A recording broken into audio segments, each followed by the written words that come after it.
Buenas noches. Vamos a empezar nuestra 15ª reunión de RALA con los palestrantes Dr. Alman Araya de Costa Rica y Alfonso Mesa de México. ¿Está bien? Yo voy a cerrar mi vídeo y los palestrantes pueden empezar. Buenas noches. Gracias.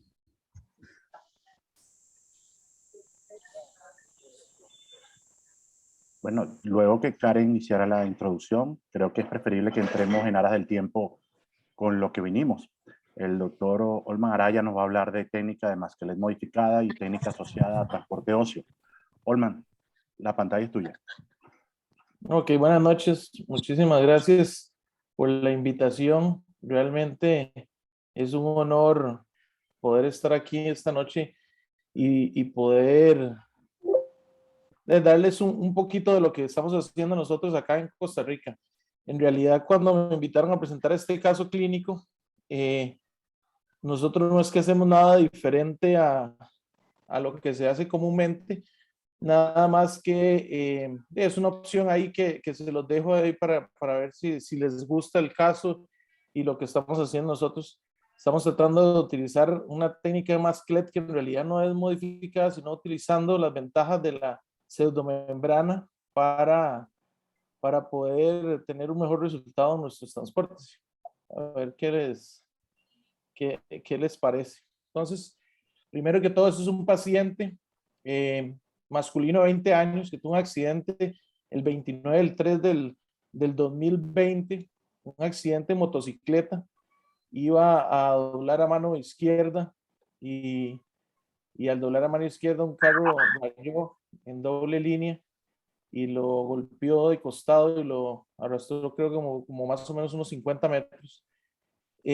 Antecedentes de importancia negativas, no padece ninguna enfermedad, no tiene ninguna alergia, tiene alergia al ayote, que es la primera vez en toda mi vida. El ayote es una verdura que yo no sé si en todo lado hay, que es de color como naranja, pero acá yo es la primera vez que había habido alguien alérgico al ayote. El muchacho no toma, no fuma, no consume ningún tipo de drogas y no lo habían operado ni una sola vez hasta el momento. Y ahí como dato curioso puse que hasta el día de hoy ha tenido 29 cirugías a raíz de ese accidente. El paciente llegó de esta manera a nuestro hospital, como se ve en la imagen de la izquierda, donde ya venía de un hospital previo que lo recibió en la emergencia y le puso un fijador de trauma. Y al llegar a nuestro hospital venía en esas condiciones, venía con una herida extensa de toda la tibia, venía con una pérdida ósea y inicialmente se le llevó al pabellón o a la sala de operaciones y se le colocó un fijador tipo recrea y se le puso un espaciador de cemento, se le hizo un lavado importante, se le hizo una osteosíntesis mínima con 2 tornillos, como pueden ver ahí en la radiografía del centro, y ese fue nuestro primer abordaje, digamos una piel íntegra, todo total y completamente cerrada, se le puso un Hemovac para evitar, digamos, que se hicieran colecciones. Esas son las radiografías al día siguiente con el recrea colocado con la idea de poder hacer un transporte óseo ahí normal. Sí nos dimos cuenta que estaba un poquito desviado al eje, sin embargo teníamos un cabezal oscilante del fondo, entonces podíamos corregirlo eso gradualmente, no nos preocupó. Y ahí empezó la historia de nuestro paciente. Entonces, ¿a qué con esto? Ahorita vamos a seguir viendo un poco más de la evolución, pero vamos a ver lo que es un poquitito los espaciadores con cemento antibióticos y dentro de eso conocidos la técnica masquelet. Me gusta siempre, uno de mis profesores siempre decía que uno tiene que antes de presentar algo, mostrar un poco de historia para poder hacer las cosas más interesantes. Entonces, recordar que esto empezó por Alexander Fleming en 1900, en la Primera Guerra Mundial, perdón, que fue cuando él se descubrió que tenía mejores resultados cuando asociaba algún tipo de lavado con agua estéril a las heridas y sobre todo si ponía algún tipo de antibiótico sobre ellas y tenía mejores resultados sobre las infecciones. Ahí en 1939 fue cuando ya se empezó a colocar las sulfas en las heridas y no fue sino hasta los 60 donde ya se hacían irrigaciones, o sea, lavados más importantes, ya se asociaban antibióticos como la penicilina G. Y fue hasta 1970 donde Buchholz y Edelberg empezaron a asociar lo que es el uso de antibióticos con los cementos en los reemplazos articulares. Y hasta 1979 donde Clem ya empezó a colocar este tipo de cementos en osteomelitis y en defectos óseos. Entonces, primero saber un poco lo que es el cemento, que es el polimetilmetraquilato polinizado y saber que tiene los dos componentes, el polvo, que son los polímeros, y el metilmetraquilato, que es el líquido.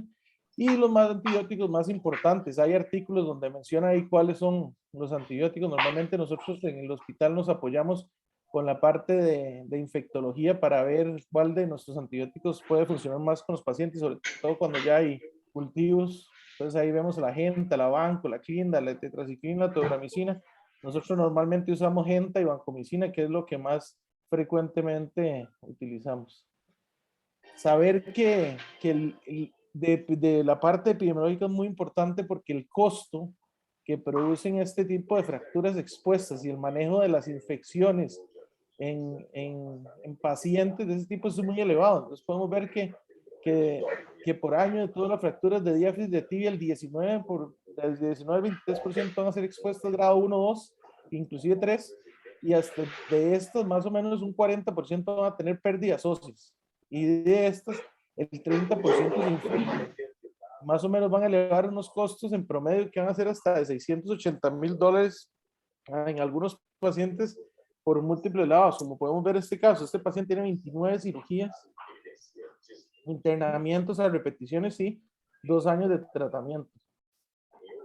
Entonces, esto es una diapositiva que creé porque para recordar todo, que es muy importante lo que es el timing quirúrgico, que en este vamos a ver, y es importante el hospital que recibe estos pacientes, porque ya más que se ha cambiado, por lo menos desde que yo me formé en residencia, que le decía uno, lo más importante es un lavado, y ahora se ha dado cuenta que el lavado es importante, eso siempre que se haga antes de las 6 horas. Sin embargo, lo más importante es la colocación de antibióticos, y el resultado de una colocación de antibióticos previo a las 3 horas da una importancia significativa. Ya cuando tenemos estudios donde dice que un lavado después de las 6 horas, a las 9, a las 12 horas, ya da exactamente lo mismo. No es lo mismo a no lavarlo, no da lo mismo lavarlo a las 6, a las 9, a las 12 horas. Pero antes de las 6 horas, sí puede aumentar los porcentajes de disminución de lo que es la flora bacteriana por centímetro cubo. Ao crude. También, Posta de puño. también es Ixi, importante de tener foto, eso ¿eh? en cuenta, ¿verdad? Ahí al que tenga el micrófono abierto, se lo podría silenciar. Gracias. Bueno, es importante de esto lo que es el antibiótico, porque lo primero que hay que hacer con este tipo de pacientes al llegar a emergencia, entonces es colocarle los antibióticos y pensar en ver cuándo lo podemos llevar lo más rápido a sala. También importante lo que es el fix and flap, que eso lo vemos más adelante siempre cuando tenemos defectos, que es hasta disminuir hasta una tercera parte, hasta el 30% de la sepsis cuando logramos hacer colocar un fijador, unos osteosíntesis y cubrir de una vez nuestros tejidos. Es importante saber también de que tenemos dos cosas o dos mecanismos que van a hacer lo que es el cemento o espaciador con antibióticos o lo inicial del masquelet. Y el primero es la parte mecánica que nos va a crear un espacio, nos va a mantener un espacio y que no se nos va a llenar de fibrosis. Y el otro que es el biológico, que va a ser la formación de esta pseudomembrana que va a estar hipervascularizada, y esto nos va a favorecer muchísimo en nuestro futuro, digamos, a la hora de colocar nuestro injerto óseo. Y la liberación continua de antibióticos, que esto también es muy importante. Entonces, ver cuándo lo podemos utilizar. Esto se puede utilizar en tumores, en trauma, en osteomelitis. Y la técnica que ya, bueno, todos lo conocemos, que es bastante estudiada, que es justamente tener un puente o tener el lugar donde tenemos el defecto, tener una estabilización que sea absoluta o relativa, poder agarrar y cubrir ese defecto con nuestro cemento con antibióticos, sobre todo llegar a las coberturas de los dos lados, a cubrir los dos extremos para que se pueda formar esta pseudomembrana, y esto más o menos se va a ir formando entre la cuarta y quinta semana, y lo que generalmente se recomienda es justamente dejarlo aproximadamente unas 6 semanas. Después de estas 6 semanas ya tenemos altas posibilidades de que haya esa membrana. Y lo más importante, que a veces la gente no le da importancia a esto, es justamente nuestro segundo tiempo de Masquelet, que es llegar a la hora que llegamos a hacer el segundo tiempo, es tratar de mantener esta pseudomembrana, ¿verdad? Porque esta membrana, y si la hemos puesto el cemento para crearla y todo, es justamente cuidarla para poder extraer todo y tener ese socket o esa bolsita donde vamos a colocar nuestro injerto para que se dé una consolidación importante. ¿Cuáles son las características que tiene esta pseudomembrana? Entonces, siempre al tener hipervascularidad, va a tener un aumento de lo que es la formación de los factores endoteliales, y esto nos va a favorecer al crecimiento, digamos, del hueso, nos va a favorecer a que se consolide, se forme, se osifique, digamos, este hueso. No vamos a poner, también va a dar el factor de crecimiento de transformante beta, que eso también va a estimular los fibroblastos.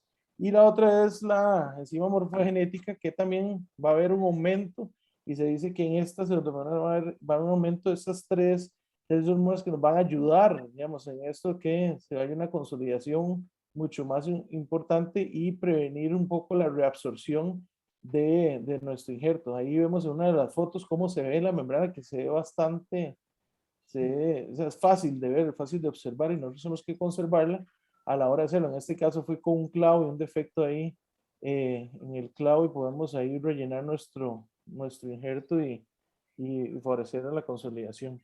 Entonces aquí vemos algunos de los casos. Nosotros hemos usado sobre todo la pseudomembrana para el docking, y esto era la modificación que yo les estaba mencionando, que en realidad no es como que se esté cambiando la técnica, simplemente es utilizar las propiedades tan buenas que tiene esta pseudomembrana para nosotros hacer. Entonces un paciente que ingresa con una fractura expuesta, entramos, le hacemos un lavado importante, hacemos una buena debridación. Este no es el caso inicial, este es otro caso, y le colocamos el cemento con antibiótico, tomamos nuestros frotes y cultivo, los dejamos las 6 semanas, vemos si los frotes y cultivos inclusive se salieron positivos, les damos el antibiótico que se necesita darle junto con el servicio de infectología, o lo lavamos para otros, le hacemos nuevos aseos o nuevos lavados a este paciente. Vamos a ir cambiando el cemento con antibiótico en algunos casos, y ya cuando resolvemos esto,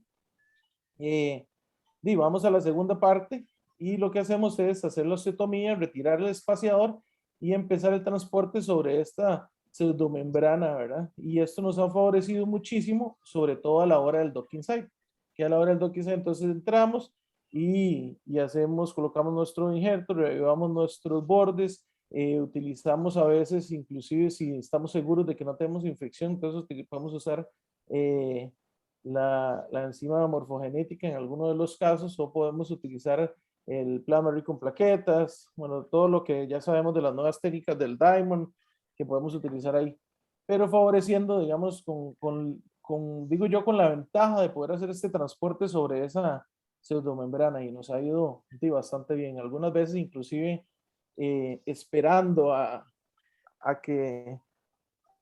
cuándo hacer la cirugía. El docking se nos consolida de una vez cuando son espacios pequeños, o sea, cuando son distancias de transporte de 1 o 2 centímetros, y eso también nos ha favorecido. Estos son otros casos. Ahí un caso donde se le hizo un transporte también igual con un fijador lineal en un transporte bifocal, y después incluso al paciente se le colocó una placa para retirar el fijador de una sola vez y no dejarlo mucho tiempo, y como vemos, con excelentes resultados en el transporte. Entonces vamos a ir, porque normalmente nosotros a veces no nos gusta mostrar nuestros casos que han sido no tan buenos, y siempre mostramos los que funcionan. Entonces volvemos a nuestro paciente inicial, que es el paciente de esta charla, y tuvo una pésima evolución. El paciente, nosotros lo hemos llevado a sala, como hemos recordado, había tenido un defecto que más o menos era unos 8 centímetros, le habíamos hecho nuestro aseo ya venía de otro hospital antes que lo había recibido en el momento de la emergencia.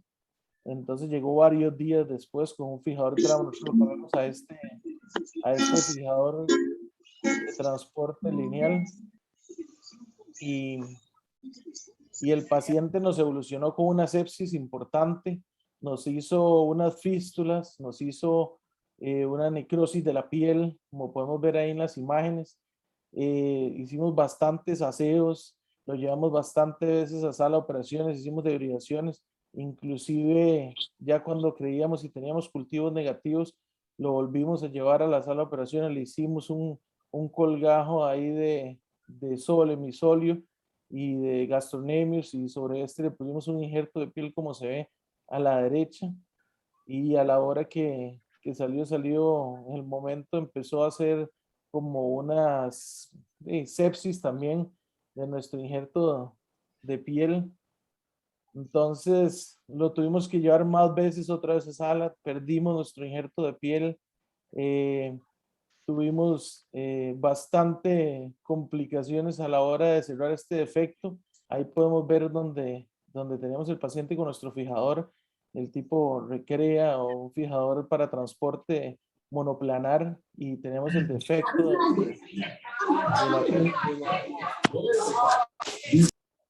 debajo de este colgajo de músculo. Teníamos ya el cemento con antibióticos, el cual cambiamos par de veces hasta que, y al final, cuando ya estábamos en secreción, colocamos un BAC, luego pusimos un Prevena para terminar de cerrar las heridas, y creíamos que ya habíamos controlado eso. Sin embargo, no fue así. Entonces nos volvió a hacer fístulas, nos volvió a hacer lesión, y fue cuando decidimos en enero del 2021 llevar nuevamente nuestro paciente ya a sala de operaciones y pensar en un tratamiento mucho más agresivo. Entonces fue cuando decidimos agarrar y cambiar nuestro paciente de un fijador monoplanar a un fijador circular. Resecamos más, aumentamos los bordes y una resección mucho más amplia, hasta donde ya vimos un hueso total y completamente sano.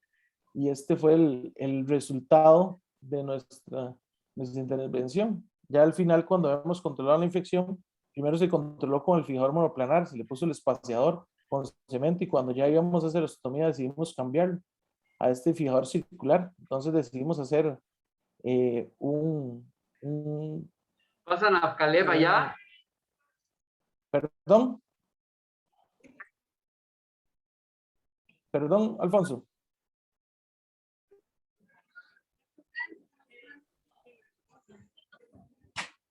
Bueno, para seguir, entonces le agarramos y le colocamos este fijador circular que constaba de 6 aros, haciendo una fijación sobre la tibia proximal, la tibia distal, y dos aros. Bueno, en un segmento tenía 2 aros y el otro tenía un aro que era hacer un transporte bifocal. Nosotros acá, la verdad, en el servicio somos dos ortopedistas que nos encargamos de la reconstrucción, el doctor Martínez y yo, y nosotros acá utilizamos el masquelet como tal para defectos pequeños, aunque la técnica dice que se puede utilizar en defectos grandes. Nosotros preferimos hacer transporte en los defectos grandes, y en los defectos pequeños cuando hacemos masquelet solo utilizamos la primera etapa del masquelet, digamos, el espaciador con antibióticos para poder controlar nuestra infección.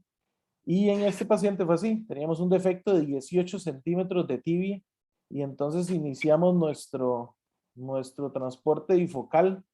Entonces ahí vemos cómo fue nuestra configuración, y vemos los resultados, digamos, en el postquirúrgico, y cómo íbamos evolucionando, donde íbamos bajando transportando los dos segmentos. Entonces vemos de la izquierda hacia la derecha, cuando ya casi estábamos a punto de terminar nuestro transporte, hicimos una telemetría, una medición de miembros inferiores, y nos dimos cuenta que estábamos cortos casi 4 centímetros. Entonces, aprovechando un espacio de las barras y llevándolo nuevamente a pabellón, quitamos uno de los aros distales, y pudimos cambiar un poco nuestra configuración del aro y poder alargar un poco más a este paciente. Entonces cambiamos nuestro transporte bifocal a un alargamiento en la parte distal y logramos recuperar 2 centímetros, casi 2 centímetros y medio. Y al final, como vemos, tenemos una discrepancia ahí de aproximadamente como 1 centímetro 40, una cosa así. O sea, que viene siendo casi que insignificante, 2 centímetros, digamos, de discrepancia, pongámosle para no hacer ahí. Con un resultado ahí, como vemos, bastante importante. Tuvimos también una complicación que fue en el transporte bifocal, tuvimos que la tibia se nos fue un poco anterior y tuvimos que llevarlo otra vez a pabellón a alinear esta tibia para que quedara luego un eje y poder mejorar nuestro eje, pero como lo vemos en la radiografía del lado derecho se ve que los ejes están bastante bien. Las piernas tienen una discrepancia de aproximadamente como, bueno, pongámosle que 2 centímetros, pero viene siendo como 1 centímetro, 1.6, 1.7 de diferencia. Y este es nuestro resultado, digamos, al final de este paciente con un fijador que está ya nada más esperando a que tengamos una adecuada consolidación. Este paciente sí llevamos mucho tiempo, lo hemos luchado ya 2 años y ha estado con este fijador 1 año entero, entonces no queríamos colocarle placas, sino dejarlo nada más que se fije completamente para poder retirar nuestro fijador y ya terminar con este problema. Ya se le hizo el docking site, se le hizo la cirugía en el docking site. Nosotros lo que hacemos es abrir una pequeña herida, cruentar, volver a permeabilizar los canal medular, hacer una cosa que se llama microchipping, que es microfracturas alrededor. Colocamos ahí un poco de injerto de hueso. No utilizamos ya plasma rico en plaquetas para eso y en algunos pacientes colocamos la enzima morfogenética. En este paciente, como había tenido infección en la repetición, nos daba susto utilizar la enzima morfogenética, nada más lo hicimos con microchipping y eso, pero ha tenido una excelente evolución. Este es el paciente, de hecho, de pura suerte, me llevó el día de ayer. Entonces, ese es el paciente del día de ayer, donde vemos que usa el fijador, perdón, usa el fijador ahí, puede deambular con su fijador y ahí da sus pasos sin necesidad de muletas ni nada. Siempre todavía está con un posoperatorio número 2 meses de lo que es el docking site, entonces todavía sí siente un poquillo de incomodidad, pero con un resultado que yo considero que es bastante bueno. Ahí se ve donde deambula, vamos ahí sin necesidad de muletas ni nada.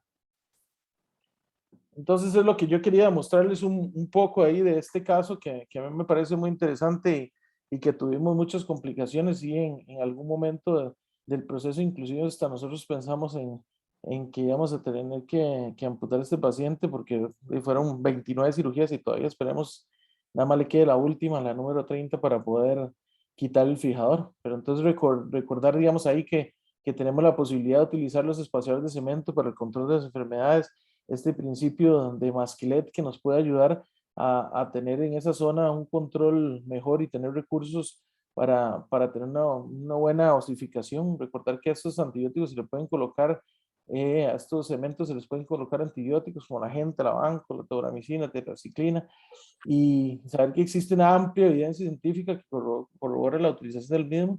Siempre recordar que si vamos a hacer un Masquelet como tal, tenemos que por lo menos tenerlo entre 4 o 5 semanas, recomendable 6, antes de hacer nuestra segunda fase y sobre todo de conservar esta pseudomembrana en un segundo tiempo. Entonces, y esto es lo que yo traía y muchísimas gracias por la invitación nuevamente. Me siento muy honrado de que me hayan permitido mostrarles un caso de acá, lo que estamos haciendo en Costa Rica. ¿Alguna pregunta? Con mucho gusto. Muchísimas gracias, Olman. Vamos a ver aquí primero el chat. Antes de empezar con las preguntas, por favor, los que están conectados estén pendientes que su micrófono esté silenciado para no interrumpir la presentación. Entonces, tengo por aquí una pregunta de Juan Filippini. Saludos a Juan. Dice, al asociar la técnica de membrana inducida, ¿le ha pasado que consolide una cortical previo a terminar el transporte? Y la otra pregunta, ¿cómo lo ha solucionado? Ok. No, en realidad no nos ha tocado porque recordad que en ese momento se hace una resección importante de todo del segmento. Entonces lo que al colocar, lo que estamos colocando ahí es un cemento con antibióticos y la pseudomembrana, digamos, no nos va a formar el hueso si no le ponemos el injerto. Entonces en realidad nunca se ha formado una pared o una cortical. Lo único es de que queda ese espacio, digamos, que yo creo que nos ha ayudado tal vez como a la hora de transportar, de que no se forme la fibrosis, de que no tengamos el problema con este paciente. También nos pasó que se hace como un reloj de arena, pero con la piel, y entonces tuvimos como una umbilicación ahí de la piel, tuvimos que llevarlo al pabellón también y liberarle esa umbilicación porque es una distancia muy grande, o sea, son 18 centímetros, y yo creo que si no hubiéramos colocado adelante el cemento con antibiótico, todavía nos hubiera causado tal vez hasta inclusive que se nos expusiera la tibia o algo así, pero no, nunca nos ha pasado esto de que se nos forme solo una cortical. Igual no creo que sea ningún problema, si se formara, se puede llevar a pabellón y resecarla. Muy bien, mira, aquí Juan Carlos Ocampo nos hace también una pregunta, Holman, en base al manejo del docking site, que algo mencionaste. ¿Puedes aclarar nuevamente cómo haces con ese punto que es tan complicado cuando haces el aterrizaje, el transporte? Sí. Bueno, el docking site siempre ha sido como uno de los temas más importantes sobre lo que es el transporte. Mucha gente inicialmente decía si se debía de operar inclusive de una vez o si se debía dejar a ver si consolidaba de una manera. Realmente se ha visto muchos estudios que la consolidación por sí sola sí se da, pero se puede dar, digamos, como un 20% de las ocasiones. Entonces eso nos lleva a nosotros a que, por lo menos nosotros en nuestro hospital y la mayoría de las recomendaciones de los artículos, es que nosotros pensamos en eso ya una cirugía que está contemplada. Entonces, cuando nosotros tenemos ya un paciente que está más o menos a unos 5 milímetros de ir, digamos, de llegar a ese docking site, nosotros lo llevamos a sala de operaciones y ahí mismo, digamos, trabajamos lo que es el docking site. Entonces, ¿cómo lo hacemos nosotros? Nosotros tratamos de usar como mezclando, digamos, lo que es la técnica Diamond, que es la que se utiliza para lo que son pseudoartrosis. Entonces llegamos, hacemos una permeabilización del canal, hacemos un microchipping en los extremos que van del docking site, colocamos injerto de hueso y ahí utilizamos lo que es, en algunas ocasiones, utilizamos lo que es el trifosfato de calcio mezclado con antibióticos para evitar que se nos vaya a infectar el docking site y en algunos pacientes usamos también la enzima morfogenética. En Costa Rica se llama Infuse, entonces usamos eso. Entonces, como dirían algunos papeles, en algunos países le ponemos hasta papel picado, o sea, echamos todo lo que podamos hacer para tratar de que no nos vaya a fallar. Y cuéntame una cosa, complementando un poquito a eso, Holman, ¿qué parámetro utilizas para decidir si utilizas la proteína morfogenética, si utiliza autoinjerto, si utiliza, ¿es un parámetro técnico o es un parámetro de disponibilidad del injerto? No, en realidad, nosotros siempre colocamos injerto. Lo de la utilización de la enzima morfogenética nos vamos a lo que el paciente, la evolución del paciente y a lo que vemos en el momento de la cirugía. ¿Y esto por qué? Porque resulta que cuando utilizamos enzima morfogenética en pacientes que tienen sepsis, esto nos puede, hay estudios que dicen que podría inclusive hasta producir una variancia genética y poder desarrollar inclusive hasta, digamos, algún tipo de neoplasias óseas. Entonces, por eso hay que tener, digamos, el cuidado. Entonces, ¿cuándo lo utilizamos nosotros? Cuando es un paciente que tuvo un defecto, que no ha tenido sepsis a repercusión, digamos, a repetición, y que no nos ha hecho ninguna sepsis de los pernos, que no hemos tenido complicaciones importantes de sepsis. Entonces, en esos pacientes lo utilizamos. Y en los pacientes donde nosotros sospechamos que en algún momento estuvo con sepsis de los pernos, que tuvimos que hacer algún lavado, que el paciente estuvo internado recibiendo antibióticos durante nuestro tiempo de transporte, entonces en eso mejor nos reservamos y no lo utilizamos. Muy bien. Tengo por aquí un par de preguntas, Olman, de Disney y Benzán. Saludos a Benzán de República Dominicana en este momento. Fíjate, él pregunta si la infección, como fue a repetición, si fue el mismo microorganismo o se sobreinfectó, agregaría yo. Esa sería la primera pregunta. Y la segunda pregunta, si los microchipping que colocaste, ¿en qué segmento lo colocas y en qué tiempo del proceso del transporte óseo?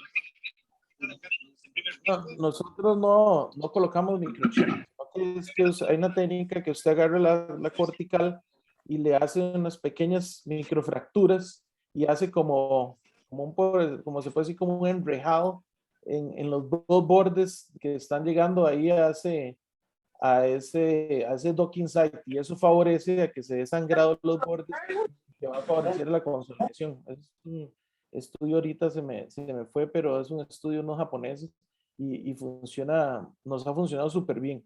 En cuanto a este paciente, no, en realidad todos los gérmenes fueron diferentes. El paciente, el germen que inició y nos hizo todas las úlceras y tuvimos todos los primeros lavados y todo, si no me equivoco, había sido inicialmente un Aereus y ese se trató, este Streptococcus aureus, y se trató y se pudo llegar a tener cultivos negativos, que fue cuando ya colocamos el espaciador de tipo masquelet, hicimos nuestros colgajos y nuestro colgado de piel, y esto con el tiempo se volvió a infectar y esta segunda vez se infectó con una pseudomona, y ese sí era un poquillo más complejo. Entonces sabemos que las pseudomonas son bien difíciles de tratar, vamos a decir que son bien cabronas, entonces nos costó un poco más de tratamiento, y fue cuando ya decidimos, cuando la controlamos, hacer una resección todavía más amplia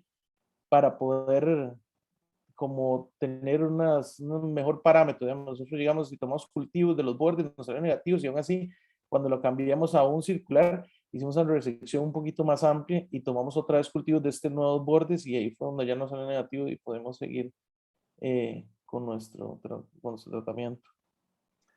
Tú sabes que una de las cosas más complicadas que creo que todos los que nos enfrentamos a este tipo de pacientes multiinfectados o con múltiples microorganismos es el manejo de las partes blandas. ¿Veis? Dependiendo del hospital donde estés, si estás apoyado o no con cirugía plástica, o si te hacen o no el colgajo o el injerto, o finalmente aprende uno a hacerlos.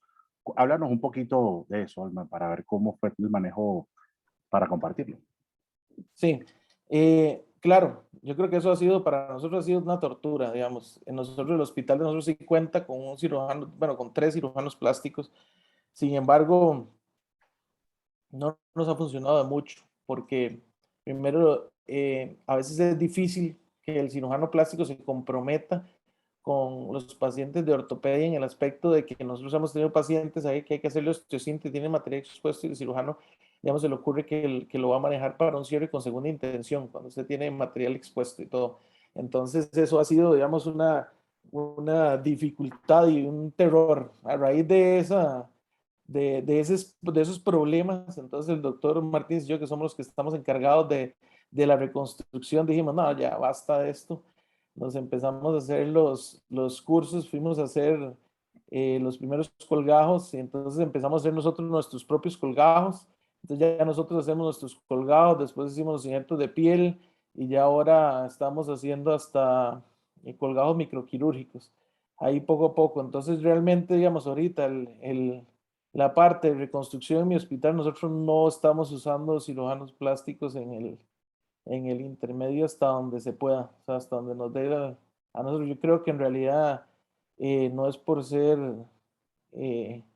crecido, pero yo creo que hacemos cirugías demasiado complicadas los traumatólogos, ortopedistas, y realmente cuando uno ya se mete en la parte de los colgados se da cuenta que no tiene mayor complejidad, que es más como un terreno nada más que nunca hemos explorado, pero en realidad yo creo que después, ya cuando uno lleva los cursos y todo, en realidad se hace fácil hacer los colgados. Entonces yo creo que es como una inquietud que yo le dejo a todo mundo, que realmente en ortopedia se hacen cirugías muy complejas y realmente hacer colgados no es tan complicado, no es cuestión de atreverse. Entonces nosotros estamos manejando todo, y eso, nos ha mejorado increíblemente los resultados, porque nosotros llegamos, recibimos el paciente, de una vez le hacemos la osteosíntesis, hacemos los colgajos y el paciente sale a la operación en un primer momento ya con todo.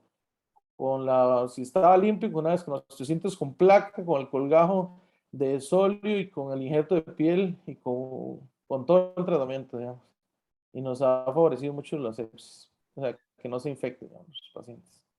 Sí, no, definitivamente me uno a tu comentario. Hay que animarse y entrenarse en eso. Olman, yo ahorita en aras del tiempo, creo que no hay más preguntas de tu caso. Muchísimas gracias, muy interesante el caso y todo bien, muy bien documentado. Por cierto, estuve revisando, ayote para otros países es auyama o calabaza. Ah, ok, Lo busqué por lo genial, menos. genial. Lo Sí, busqué en sí, sí, Google. sí, está buenísimo, ¿Ok? buenísimo, porque yo en la vida, cuando él llegó a Nueva York, le dije que yo te decía, no lo puedo creer, en la vida he visto a alguien, pero Sí, la genial. verdad. Bueno, entonces ya sabemos que existe la alergia a la auyama, ayote o calabaza. Eso, Bueno, genial. bueno, Olman. Muchísimas gracias. No, chévere, gracias a ti. Entonces, seguimos, como digo, por el tiempo. Alfonso Mesa de México nos va a hablar sobre osteogénesis imperfecta y una actualización al respecto. Alfonso, todo tuyo. Hola, hola, buenas. ¿Cómo están ustedes? Buenas noches. Miren, vamos a hablar justamente sobre algunos casos, hablando con la cuestión de lo que estamos platicando en el Masquelet, aplicado en algunos casos a osteogénesis imperfecta y otros casos de alargamiento en osteogénesis imperfecta. Son los dos casitos que vamos a ver el día de hoy. Voy a compartir la pantalla. Un momento. No parece. Espérenme un tantito.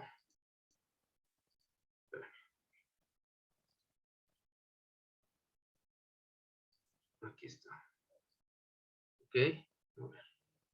Compartimos.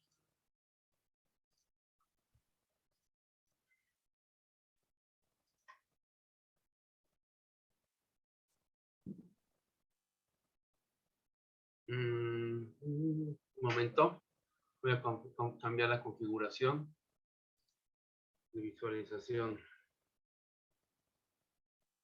Ok, ahí se ve ya bien, ¿no? Sí, perfecto. Excelente. Bueno, vamos a platicar un poco sobre la osteogénesis imperfecta. Hay muchos colegas que actualmente lo están manejando aquí. Veo al doctor, está lógicamente Adolfredo, que es experto también en esta materia. Está por ahí el doctor Miguel Galván. Y por ahí también vi, creo que el doctor Arauz, anda por ahí también el buen Renan Arauz. Pues aprovechemos para comentar este caso. Este caso lo vimos en conjunto con varios doctores hace ya algunos años en un congreso internacional en DuPont, pues prácticamente casi 10 años atrás. La cuestión con este paciente es que definitivamente la osteogénesis imperfecta condiciona un problema de pseudoartrosis importante y si tristemente van dejando pasar esta situación, pues el hueso se empieza a comer, se empieza a hacer una osteolisis completa y se pierde. Sin embargo, en ocasiones llegan estos pacientes a las clínicas con unos huesos muy, muy delgados, con huesos prácticamente con callos que ni siquiera están completamente bien formados, con una pérdida importante de hueso. Y sin embargo, pues siguen siendo niños. Pueden darse cuenta que tenemos las fisis abiertas y llegan con estos que le quisieron poner un clavo y lógicamente el clavo se perdió, un clavo muy corto, se arrancó, se perdió todo eso y se pulverizó el hueso. Entonces todavía ahora estábamos peor. Cuando uno se acerca a la gente que tiene más experiencia a platicar de esto, pues claro está que la unión es algo que ya está súper reportado en la literatura y que para la ortopedia imperfecta y para muchos de los que la manejamos son de las cosas que no queremos ver, pero sin embargo es frecuente que las puedas llegar a notar, sobre todo en ciertos tipos de osteogénesis imperfecta. Cuando le haces las preguntas, en esta ocasión, pues había quien decía, no lo toques, posiblemente le vas a generar más daño, es posible que si lo operas se reabsorba el hueso. Claro, es una alta probabilidad que se pueda llegar a reabsorber ese hueso si de por sí ya entraba con problemas de resorción ósea. Ahora, si pensabas hacerle algo, ¿con qué lo íbamos a hacer? Lo íbamos a hacer con un clavo Steinmann o con un clavo telescópico tipo facial. Colocaríamos injerto, no colocaríamos injerto. Colocar un injerto intercalar es muy complejo en pacientes con osteogénesis porque la calidad del hueso intercalar es muchísimo más fuerte que la calidad de ósea del paciente, y al momento de tener la contractura muscular, el espaciador intercalar lo que hace es fracturar el tercio proximal y el tercio distal a ellos. Por lo tanto, ese tipo de colocación de injerto intercalar no es lo más recomendable, por lo tanto lo echamos para atrás. Y la otra era colocar el clavo, idealmente un clavo telescópico de ser posible, agregar proteína morfogenética y si no hasta injertos de carácter cadavérico, para intentar salvar lo que se pueda salvar en ese aspecto, ¿no? Esa cadera del lado izquierdo. Aquí la cuestión, como en todas partes, tenemos algunos inconvenientes, y en esta ocasión el inconveniente principalmente era el económico, porque sí, efectivamente se daba, teníamos mucha intención de utilizar una proteína morfogenética, pero era inalcanzable para el paciente. Entonces, lo que optamos fue hacer un tratamiento quirúrgico, llevándolo a cabo en el 2014. Se colocó el fémur, se resecó justamente la zona donde teníamos la pseudoartrosis, y se colocó un clavo facial 3.2. Esto dejando un espacio del hueso, ahorita lo van a ver, de 4 centímetros. Similar y con la misma idea que se hace con el masqueleto, pero en este caso, viendo que se tiene periósteo, lo que se hace es cerrarlo alrededor del clavo y no le colocamos ningún injerto. De esta forma, le dimos la oportunidad de que fuera osificándose ese periósteo. Si pueden observar, aquí se alcanza a ver mi cursor, podemos ver en esta zona donde tenemos la pérdida del defecto óseo. Lógicamente no tienes otra situación, el clavo se protruye a través de la parte de la rodilla. Este clavo no se cambió, simplemente no salió a través de la piel, solo la articulación, lo regresamos y lo pudimos fijar en esta zona. Así queda el concepto postoperatorio en 2014, y lo que les decía, por mala calidad, se nos migra el clavo distalmente. A los 4 meses, en febrero de 2015, no se aprecia todavía una formación muy importante de ese callo óseo, y el clavo, aunque estaba ligeramente lateralizado, no condicionaba dolor en ese momento, y optamos por dejarlo en esa posición todavía. El paciente, es importante decirlo, el paciente no se podía parar, el paciente no deambulaba, nada más se podía en todo caso arrastrar o trasladarse en silla de ruedas. A los 6 meses de esto, en abril de 2015, observábamos ya que existía cierta osificación alrededor de esta zona, y regresamos el clavo a la posición para que se mantuviera en esa zona. Y a su vez empezamos a darle tratamiento a las tibias, tanto proximal como a la derecha como a la izquierda, perdón. El clavo del lado izquierdo, del lado derecho de la tibia, se nos desancla. Sin embargo, bueno, continuábamos con el manejo, y a 18 meses de evolución ya observábamos hueso en donde no teníamos absolutamente nada, que era en este segmento, ya teníamos una consolidación. A los 24 meses podríamos ver que el clavo está en su posición, no tenemos nuevamente la migración que tuvimos al principio de ese mismo clavo en el segmento distal, y el paciente pues podía empezar a tener mayor facilidad de movimiento. Optamos por operar el otro segmento, y fuimos dándole seguimiento a ambos estructuras. Actualmente ya tiene los cuatro huesos operados. Aquí pueden darse cuenta del izquierdo cómo genera este callo óseo, y de no haber tenido absolutamente nada, pues empezó a formarse este hueso, ¿no? Y para nosotros pues es de suma importancia, porque en muchas partes seguramente han escuchado que algunos con osteogénesis, entre menos le hagas mejor, porque son pacientes que se van a estar fracturando a cada rato, pero la idea es que se empiecen a fracturar lo menos posible, y la otra, que puedan empezar a tener una mejor movilidad. En este caso, el Teletón es una paciente que está siendo rehabilitada en el Teletón de la Ciudad de México, de Puebla, perdón. Le ha permitido tener mejores movilidad en las piernas, y bueno, afortunadamente ahí vamos llevando. Ahorita el siguiente reto son los húmeros. Los húmeros tienen el mismo problema, los húmeros no tienen pseudoartrosis, ambos húmeros, y bueno, pues ese es todo un reto todavía para tratar de este paciente. Este es uno de los casos que quería comentar al respecto, porque si bien sabemos que la osteogénesis imperfecta nunca va a poder tener una adecuada generación de hueso normal, no tiene alteraciones para la cuestión de generar un hueso, aunque sea anormal, pero poderlo generar. A veces se piensa que automáticamente al tener osteogénesis imperfecta no van a poder generar hueso. Y sí lo genera, lo que pasa es que no va a ser un hueso con la misma calidad ósea. Esa es la diferencia. Y en base a esto, perdón, quiero presentar otro caso que tenemos. En este caso 2, es un paciente que no lo tenemos desde el principio, tristemente, porque eran pacientes que veíamos en el Instituto Nacional de Pediatría y posteriormente me dio seguimiento acá, ya en la clínica osteogénesis privada. Por lo tanto, no tengo todas las imágenes, pero voy a ir mostrándoselos. Es muy interesante. Este paciente lo conoció también Miguel, lo vimos en Puebla, justamente, es también poblano, masculino, con una osteogénesis tipo 4. Tiene múltiples fracturas en la tibia izquierda y entonces empezó a darle tratamiento a esa tibia. Sin embargo, esa tibia presentó un colapso del segmento medial y tuvo una pérdida importante de hueso, casi 2 centímetros en aquella ocasión. Sin embargo, ya cuando lo volvimos a ver nuevamente, porque tristemente el paciente se pierde cierto tiempo y regresa, para el 2014 ya teníamos un acortamiento de 7 centímetros. Para ese entonces estábamos en el segundo Congreso Internacional aquí en México de Osteogénesis y platicando con la doctora Ana Bueno.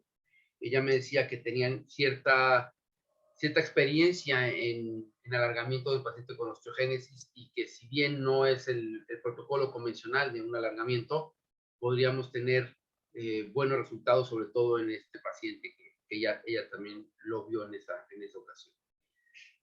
Entonces, ¿qué fue lo que hicimos? Bueno, pues de entrada, el paciente ya estaba pensado de que se hiciera una epifisiodesis de la rodilla contralateral y con la idea de una desperiodización de la tibia del lado izquierdo, con la intención de intentar generar un poco de crecimiento todavía en la asfixia abierta. Sin embargo, lo que íbamos a lograr no fue gran cosa y se optó por darle un tratamiento con un alargamiento el 24 de febrero de 2015 con un sistema ilízaro. Esta persona, bueno, normalmente nosotros le mandábamos los materiales con los que íbamos a hacer el alargamiento y él los iba subiendo a sus redes sociales porque de alguna forma necesitaba apoyo económico para poder llevar a cabo esta cirugía. Hicimos el alargamiento. El alargamiento lo hicimos en 2 segmentos. El primer segmento del alargamiento fue aproximadamente lo alargamos de 5 centímetros de alargamiento y tuvimos que hacer, ahí paramos el alargamiento. ¿Por qué? Porque también la calidad del hueso no iba siendo la mejor que podíamos esperar y por lo tanto optamos por frenar el alargamiento. Pero no le quitamos el fijador se quedó puesto. Se quedó puesto, ¿por qué? Porque lógicamente él quería seguir haciendo su pierna, pero no podíamos continuar en ese momento. Entonces optamos porque se hiciera un buen callo, continuara con su fijador, sus cuidados y posteriormente empezamos una segunda osteotomía para 2016. O sea, prácticamente tuvo 2 años ese fijador. Se hizo el ajuste y en aquella ocasión también se hizo la liberación porque íbamos a hacer ya mayor, el alargamiento mayor a 5 centímetros y liberamos de forma profiláctica el nervio peroneo lateral y continuamos haciendo su alargamiento. Para el 24, el protocolo de alargamiento ya habíamos terminado para el 2017 y se programó el retiro del fijador para febrero, llevándolo a cabo. Se continuó con manejo mediante medicamento, estaba en protocolo con ácido zoledrónico, no lo suspendimos el protocolo en ácido zoledrónico. Había mucha controversia en si dejábamos el protocolo de ácido zoledrónico en el paciente durante el alargamiento o lo retirábamos. La realidad es que no lo suspendimos. y continuamos con su aporte con calcio y vitamina D. Pues ese es otro punto importante. Todos los pacientes con osteogénesis, independientemente de que tengamos aparentes niveles adecuados de vitamina de calcio, siempre es indicado agregar la vitamina D. ¿Qué logramos con él? Logramos de alguna forma cambiarle, lógicamente, la calidad de vida, porque ha estado completamente postrado en la silla de ruedas, pues el muchacho actualmente ya tiene 21 años, camina, asistido con muletas en algún momento, y el fijador se lo terminamos retirando por completo y le pusimos un aparato doble ensamble para proteger este alargamiento.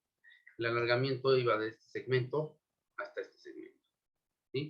Aproximadamente fueron 10 centímetros, 11 centímetros máximo de alargamiento lo que logramos con él, pero fue bastante bueno. Intencionalmente se pensó en colocar un clavo gap, como dejarlo como protección final, pero al ver el tamaño del clavo y al ver la calidad del hueso y cómo se encontraba y todo eso, optamos por mejor no tocarlo y nada más seguirlo cuidando. Así es la apariencia clínica de nuestro paciente. El 31 de agosto acudió a la consulta apenas con estas radiografías, sin ninguna otra cuestión, sin molestia alguna, movilidad del tobillo, pues dentro de lo que cabe pueden darse cuenta que tiene cierta artrosis propia del mismo tobillo y la rodilla, pero hasta por el momento no tiene dolor, no tiene alguna molestia. Aún así, tenemos una compensación externa de 4 centímetros y bueno, se asiste en algunos momentos con las muletas cuando se llega a cansar al momento de la marcha. Creo que si bien muchas de las patologías que nosotros manejamos en la parte de reconstrucción en niños, yo me dedico principalmente a niños, son un reto. Creo que el alargamiento como tal de por sí es un reto, pero hacerlo en un hueso con estas calidades ósea, pues es mucho más complejo. Y creo que se puede llegar a tener resultados aceptables, siempre y cuando le demos un poco más de tiempo a ese hueso. No lo alargamos a la misma velocidad, no lo alargamos a 0.25 cada 6, lo alargamos cada 8 horas y le damos un poquito más de tiempo de latencia. Y nos damos con mucho tiempo y mucha vigilancia en estos casos. No sé si tengan alguna pregunta. Voy a dejar de compartir la pantalla. Sí, Alfredo. Vamos a ver, ahorita escribí, muchas gracias, Alfonso. Ahorita escribí justamente si había alguna pregunta o comentario mientras la gente se anima, porque definitivamente estos casos siempre son casos demandantes. Yo tengo algunos puntos que anoté que me gustaría compartir con nosotros. Tú hablaste del primer caso que mostraste, Alfonso, que por supuesto, un fémur bien comprometido. Cuando hiciste la inmovilización, me refiero ya al caso final, hablaste de que lo inmovilizabas. ¿Tú puedes comentar cómo es el tipo de inmovilización que utilizas en los pacientes cuando haces fémur? Porque es una de las cosas más controversiales. Si utilizas espica de yeso, si le pones un aparato removible, si le dejas una férula fija posterior. Cuéntanos un poquito de eso. Claro que sí, mira, en el caso de hacer la osteotomía, ya de dejar el clavo colocado, si la calidad del hueso es extremadamente mala, y tú sabes que los cuidados del familiar no son los más indicados, le coloco normalmente una espica perbipodálica. Cuando sé que no existe mucho entendimiento a veces por parte de los padres, o no hay mucho compromiso por parte de los padres, o que sé que no lo van a cuidar los padres y lo van a terminar cuidando la hermana o el tío o quien fuera, y sabes que tal vez no lo van a cuidar igual, entonces ahí sí prefiero hacer eso. Cuando ya son pacientes conocidos, porque son pacientes que normalmente regresan constantemente con uno, ya sabes cómo cuidan al paciente, podemos hacer cambios en el manejo. Le podemos colocar una espica anterior, una férula anterior, de ortoglass, que es fibra de vidrio, solamente la parte anterior, y se coloca en 90 de flexión de cadera, en 90 de rodilla. Cuando el paciente ya es más grandecito y puede llegar a cooperar, lo único que hago es colocarle una bota antirrotacional. Porque aquí lo que más me preocupa es que les vaya a pegar la pierna con rotación externa o rotación interna. Entonces lo dejamos con una bota antirrotacional, con un palito que evita que tenga rotaciones, y es lo único. Y esa bota, dependiendo de cómo haya quedado la osteosíntesis, qué tan seguro esté y todo eso, puede ser una bota corta o una bota larga. Y cuéntame una cosa, ¿has utilizado o has tenido experiencia en placas complementarias para justamente controlar ese tema rotacional? Sabes que ha habido publicaciones recientes y es lo que estamos haciendo en los últimos tiempos. ¿Has tenido oportunidad de hacerlo y en este paciente lo pensaste, por ejemplo? El uso de la pura bota antirrotacional. No, de las placas complementarias al clavo telescopado para controlar la rotación. Sí, no, la realidad es que si has tenido experiencia o... No, no he utilizado, en este paciente lógicamente no lo utilicé porque fue muchos años antes, no estábamos colocando placas antirrotacionales. Ya empezamos a colocarlas y nos ha ido bien con las placas antirrotacionales. La realidad es que sí va bien, sí nos ha funcionado. Bueno, aclarando para el auditorio que no esté habituado, que son complementarias las placas. No es que se sustituye el clavo por una placa, es simplemente para hacer el complemento. Otra pregunta que te tenía, me llamó mucho la atención y algo comentó Nayib, pero creo que tú mismo le respondiste. Saludos a Nayib. Él preguntaba si el fijador lo usaste solo con alambres. Puro alambre. Puro alambre. Del alargamiento. Puro alambre, no coloqué ningún pin, nada. Puro alambre. Ok. Y cuéntame, porque oye, manejar un fijador por 2 años es bien complicado desde el punto de vista infeccioso y los cuidados. Cuéntame cuál es tu protocolo para el manejo de los fijadores para que puedas lograr tener tanto tiempo un fijador sin infecciones, sin aflojamiento, etcétera. Sí, mira, lo interesante de esto fue que la intención inicial no era dejarlo más de un año. O sea, era hacer un alargamiento convencional y dejarlo hasta ese punto. Pero cuando llegaron conmigo me empezaron a decir, oiga, doctor, es que yo no voy a tener dinero para poderme hacer otro alargamiento o volver a poder el fijador, ¿no? Efectivamente, y el riesgo del aflojamiento es franco. Estoy completamente de acuerdo con ustedes. Lo único que hice fue seguir dando seguimiento cada 3 meses al fijador, iba checando cómo iba el callo, cómo iba creciendo, que no hubiera infecciones, y lo iba llevando. Cuando lo meto al segundo procedimiento, que es el volver a hacer osteotomía y ajuste del fijador, ahí se hace el cambio de un par de pines que sí tuvieron aflojamiento. Ajá. En el momento que voy a hacer el segundo alargamiento, en ese momento que voy a hacer la osteotomía, hago el cambio de los pines, coloco nuevos pines y continúo con el alargamiento. Yo creo que tuve se puede decir tal vez, cuidado en que estuviera constantemente el paciente al tanto con nosotros. La diferencia que tenemos hoy en día es que ya los pacientes todo te lo mandan por fotografía, por WhatsApp. Entonces, aunque esté donde esté, está informando cómo va todo, cómo está, y eso de alguna forma nos ayuda. Si bien no estás tocando el fijador, por lo menos lo estás vigilando. Así fue como lo llevamos a cabo con él. Y bueno, no hubo ninguna infección que no fuera las típicas de un alargamiento convencional, salida de un tipo de ceroso de algún puntito, y listo. No tuve mayor problema con él.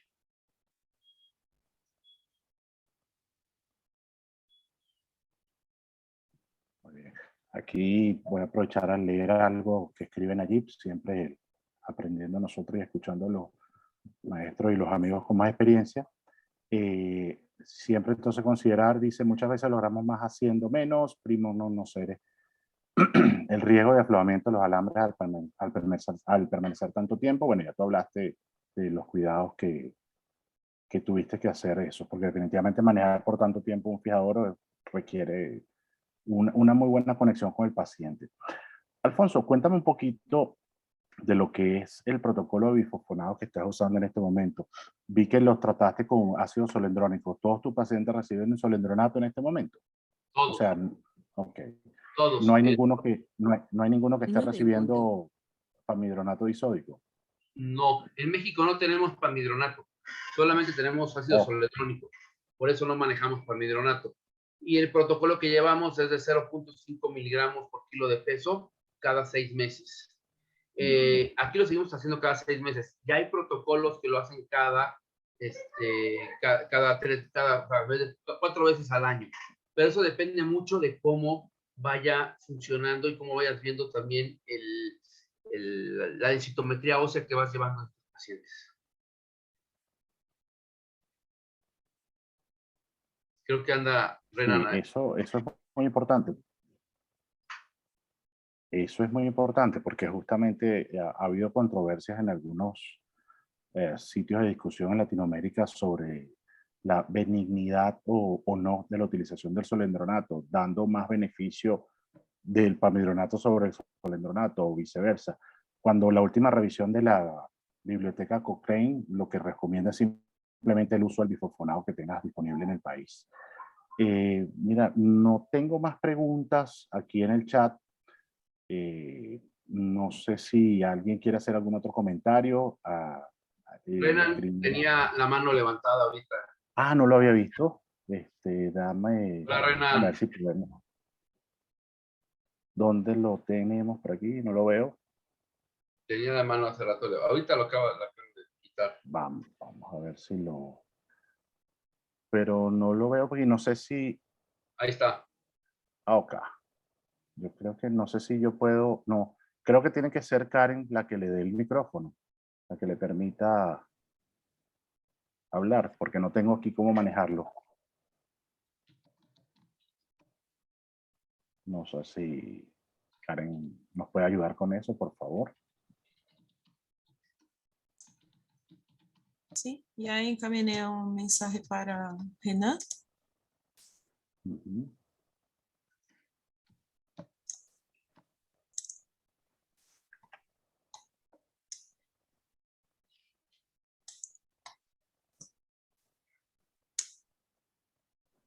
A ver, no sé. Ajá, perfecto. Y ahora tienes micrófono, Renan. Adelante. Buenas noches.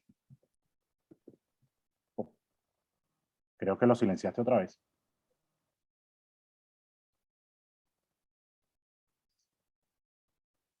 Sí, está silenciado.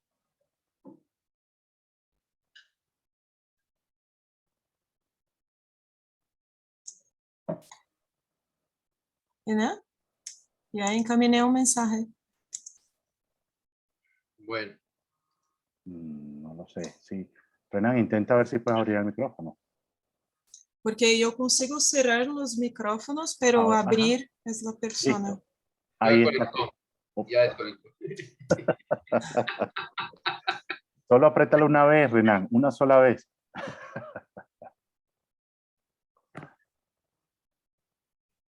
A ver. Renan, Bueno.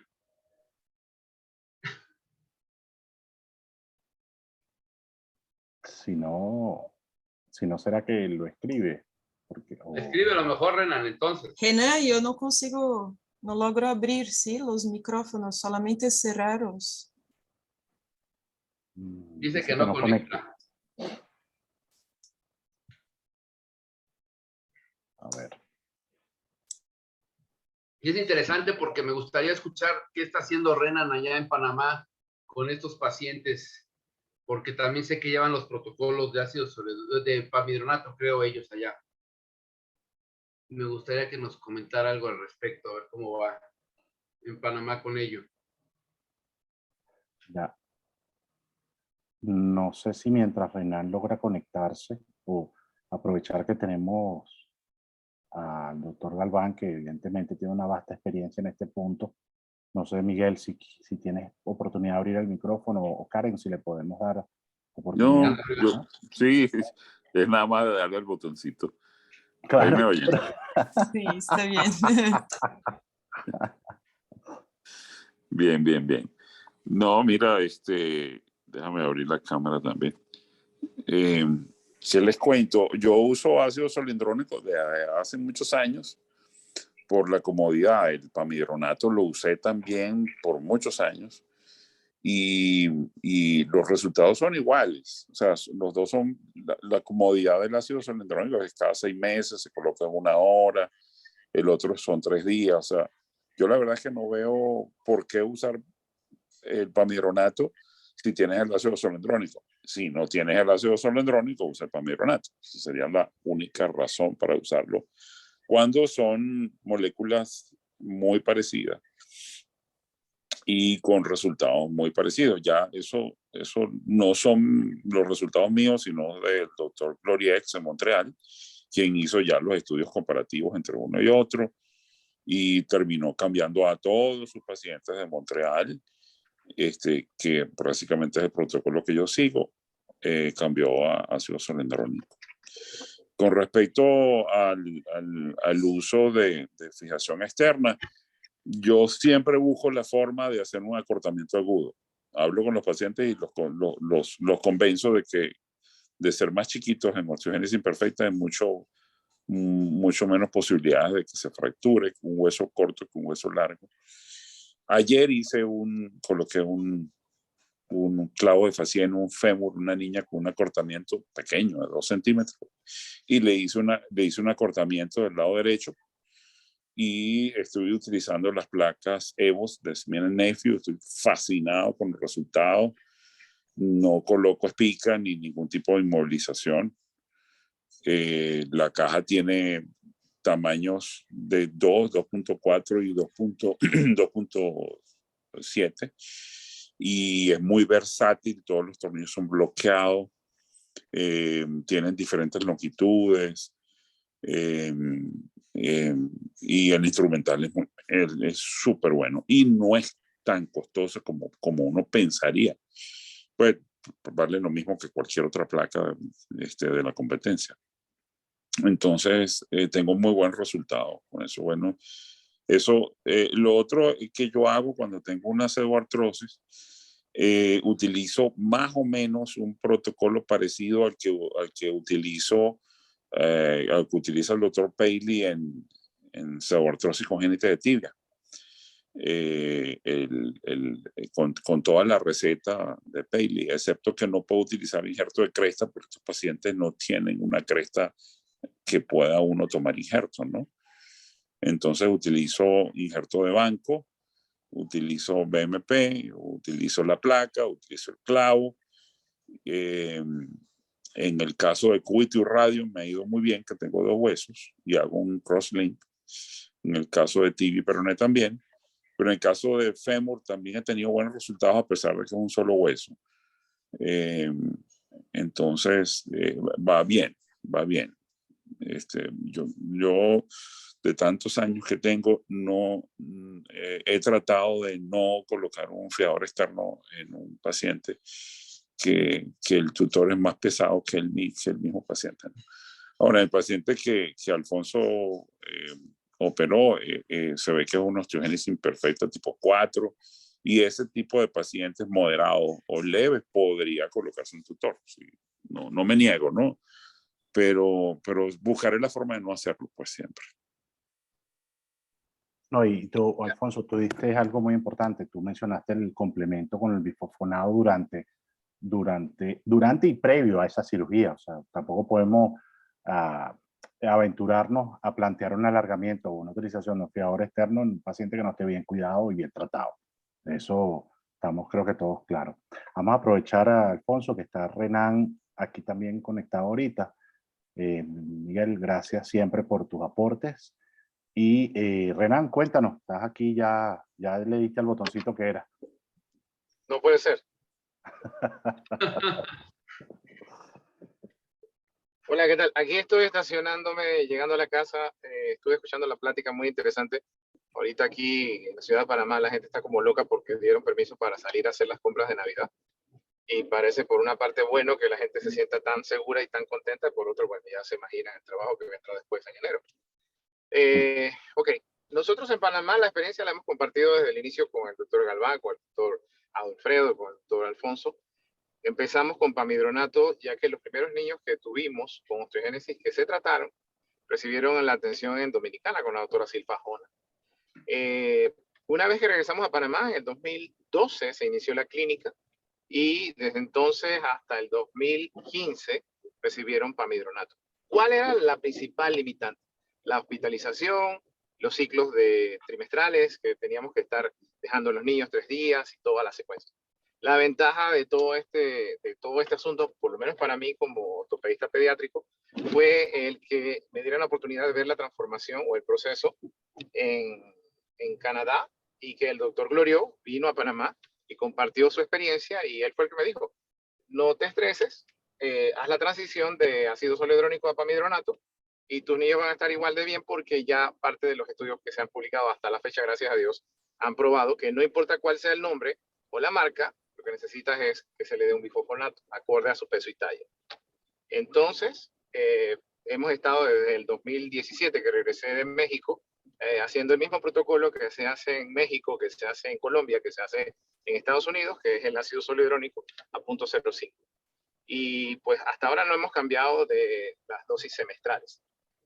Sí estuve leyendo pues la ventaja de algunos casos en que se les daba cada 4 meses, no vi los de cada 3, pero el hecho de que el niño venga una sola vez en un hospital de día ambulatorio por media hora, 1 hora, y que luego regrese a sus controles, posteriormente se programen cirugías y le des la rehabilitación o la fisioterapia que necesite, pues ha sido una bendición para nosotros, porque tenemos población, a pesar de que Panamá es pequeño, población que tiene que viajar mucho para poder llegar a recibir el tratamiento. Pues hasta ahora, gracias a Dios, pues repito, hemos tenido una muy buena experiencia. Es cierto que hay algo de controversia con algunos colegas, porque pues al inicio siempre quedó como la idea de que darle bifosfonatos a los niños le va a hacer necrosis mandibular y todo aquello, pero bueno, se manejan en una clínica conjunto con odontología pediátrica, con nutrición, importantísimo, y estos pacientitos pues tienen un muy buen pronóstico. He visto hasta ahora buenos resultados en las cirugías cuando se han hecho los ciclos previos de tratamiento, y posterior a las cirugías, por lo menos unos 3 meses, comenzamos nuevamente. No he tenido la oportunidad de trabajar como a toda máquina pues por el 2020, pero ya sí estoy recibiendo a algunos niños de Centroamérica que nos están pidiendo ayuda porque pues se operaron en el extranjero y hasta el momento pues no se han podido regresar a sus países para que se les pueda seguir haciendo los tratamientos correspondientes, y ya han crecido y los clavitos pues ya pasaron de su fase en donde eran útiles y están protruyendo, están saliéndose de la cortical anterior, sobre todo en tibia. Creo que pronto vamos a tener esos niños aquí en Panamá, y bueno, son invitados todos a que nos ayuden, nos apoyen con esta causa tan noble. Ya sé que algunos amigos como el Don Quijote que tenemos acá de moderador, y yo que soy el Sancho Panza, vamos a seguir con esta labor. Y bueno, seguiré molestando a México y seguiré molestando a Colombia, pero vamos a lograr muchas cosas positivas. Y bueno, espero que tengan una excelente Navidad y un abrazo grande a todos. Oye, aprovechando, Alfredo, ¿ustedes en qué momento suspenden el ácido zoledrónico? Hay mucha controversia al respecto de si hay que continuar el manejo con ácido zoledrónico. ¿Cuánto tiempo vas a usar el ácido zoledrónico? Hay momentos en los que tienes que dejar de utilizarlo para que vuelva a funcionar un rato el osteoclasto. Hay ciertas cuestiones ahí muy interesantes, sobre todo en qué momento se dice ya no más ácido zoledrónico o en qué momento puedes espaciarlo. ¿Tú tienes alguna idea de eso? Porque, bueno, han salido muchos artículos y sigue siendo muy controversial, pero platícame. Es que traes tu micrófono apagado. Absolutamente de acuerdo contigo, es un punto muy controversial. No hay un consenso. Lo que nosotros aprendimos con el doctor Galván es básicamente mantenerlo. Tienes que tener un registro de lo que es la densidad ósea semestral o anual, dependiendo del tipo de osteogénesis y el tipo de paciente, para decidir si la suspendes o no. En el Hospital DuPont, lo que aprendí, ellos utilizan un periodo posterior a 2 años sin fracturas y con una densidad mineral ósea por 2 desviaciones estándar por arriba, más o una densitometría normal. ¿Qué es lo que pasa cuando tú haces el holiday o paras la utilización del bifosfonado? que como sabemos aparecen las líneas de amidronatos o de PARC, y ese espacio simplemente se va distanciando entre una aplicación y el otro, y ese gap que hay es un área de debilidad. Entonces ahí es donde justamente la controversia. En lo personal, yo trato de utilizar, mantener el control, mantener la aplicación de la medicación y solamente llegar a suspender si se atraviesa alguna fractura en el camino, que tengo que hacer algún ajuste para planificar o posponer un poco la aplicación. Como sabemos, que eso también es un punto importante. Hay quien aplica el bifosfonado independientemente del momento, si hay osteotomías o hay fracturas, etcétera, en base a un trabajo que publicaron en el hospital de DuPont, pero para parálisis cerebral, donde no decía en qué momento aplicaban, si los dejaban o no los 90 días, que es el método clásico del doctor Gloriux. Realmente el trabajo de DuPont no dice que son 90 días, pero ellos sí lo hacen. O sea, el trabajo no está escrito. Entonces, el consenso sería al menos 90 días previo o sea, suspenderlo antes de la osteotomía o una fractura. En lo personal, yo no suspendo el bifosfonado, salvo que lo más que hago es de repente distanciar la aplicación a un año, año y tanto, pero normalmente cuando lo estiro, se fractura. Así es. Y algo que es interesante también, con el paso del tiempo nos hemos dado cuenta de las fracturas patológicas que estamos observando o completamente atípicas. No sé si has visto que son zonas donde tienes una fractura unicortical y está buscando algún tipo de relación con los bifosfonatos por esa rigidez, porque así como tan bueno es que te dé resistencia, tan malo es que sea muy resistente, porque lo que es muy resistente también se rompe. Entonces tenemos que tener cierta flexibilidad en ese hueso. ¿Y por qué quiero llegar a esto? Porque también con varios colegas aquí en México hemos visto que nuestros pacientes con osteogénesis, ya con protocolos prolongados de ácido soledrónico que va funcionando perfectamente bien, que va subiendo su densidad mineral ósea con la densitometría, vamos checando todo eso, empezamos a ver fracturas que no veíamos antes. Empezamos a ver fracturas en un terreno que no era común, que no son las típicas fracturas que atraviesan las dos corticales, que no son las típicas fracturas que se condicionaban en la metáfisis, sino que son todavía más en el tercio medio diaficiario y sin antecedente traumático. Yo tengo por ahí 4 o 5 casos de este tipo y los estamos juntando con los del Hospital Infantil de México, el Federico Gómez, y está interesante. No sé ustedes qué hayan visto últimamente con esto de las fracturas. De las fracturas patológicas, no sé si alguien quiere aclarar algo más, porque Anda por ahí. no sé si Sí, alguien casualmente eso era parte de la conversación que estaba manteniendo con los residentes, porque están llegándome los niños adolescentes ya, 14, 15 años, que los habíamos manejado con cirugías, tienen su clavo dentro. Ahorita hay que hacer el recambio, estoy ya, gracias a Dios, puedo comprar el gap para el próximo año, pero sí se han fracturado en diáfisis. No era lo habitual que había visto hasta ahora. Y únicamente una sola cortical, o sea, no se rompen las dos, no se te doble el clavo, nada. Como ¿no? una osteotomía, sí. Como si hubiera sido, eso es lo interesante, porque tomas la radiografía y entonces empiezas a ver tus historias anteriores y dices, ahí no había ninguna osteotomía, ahí no había ninguna línea, ahí no teníamos nada y de repente aparece la línea y duele. Eso es lo interesante. Sí. Sí, Así mismo ha sido. Claro, no hay una receta de cocina para estos tratamientos. Lo que pasa es que hasta ahora la evidencia científica lo que soporta es la utilización del bifosfonado sostenido, porque tampoco quiero que se quede la idea dentro del auditorio de poner en duda que esa es el gol estándar. ¿Hacia dónde está dirigida la investigación justamente actual? A ser cada vez más selectivo en ese efecto de inhibición del osteoplasto, con el denosumab, con los anticuerpos monoclonales e incluso con la esclerotina y la promoción de la formación de hueso. Probablemente, y por supuesto la terapia genética. Recuerdo cuando empezaba en esto, en las primeras clases que le dio al doctor Galván, él decía que la primera enfermedad que probablemente se descubra, la cura por terapia genética, sea la osteogénesis, porque está muy bien identificado. Yo creo que aquí hay muchísimo por hablar, pero realmente en aras del tiempo, en áreas del tiempo, no sé si no hay alguna otras preguntas. Creo que no veo más por el chat. Yo voy a tomarme la libertad de hacer unas pequeñas palabras finales, agradeciéndole a Olman por su fabuloso caso de reconstrucción, de perseverancia y lo que nosotros llamamos enzimoterapia, porque estuvo encima del paciente y logró echar hacia adelante esa pierna de su paciente. Y en el caso de infantil, como es costumbre en el RALAM, uno de adultos y uno de niños, agradecerle a Alfonso esta plática y esta disertación con esos casos siempre muy interesantes. Por supuesto, también al resto de los compañeros. Gracias. Y si no hay más nada que decir, yo solamente les diría feliz Navidad y felices fiestas. Y un abrazo grande y ojalá pronto nos veamos en vivo. Karen, cuando quieras. Fuerte abrazo a todos. Leo, muchas gracias. Bye. A todos. Muchas gracias a todos. Buenas noches.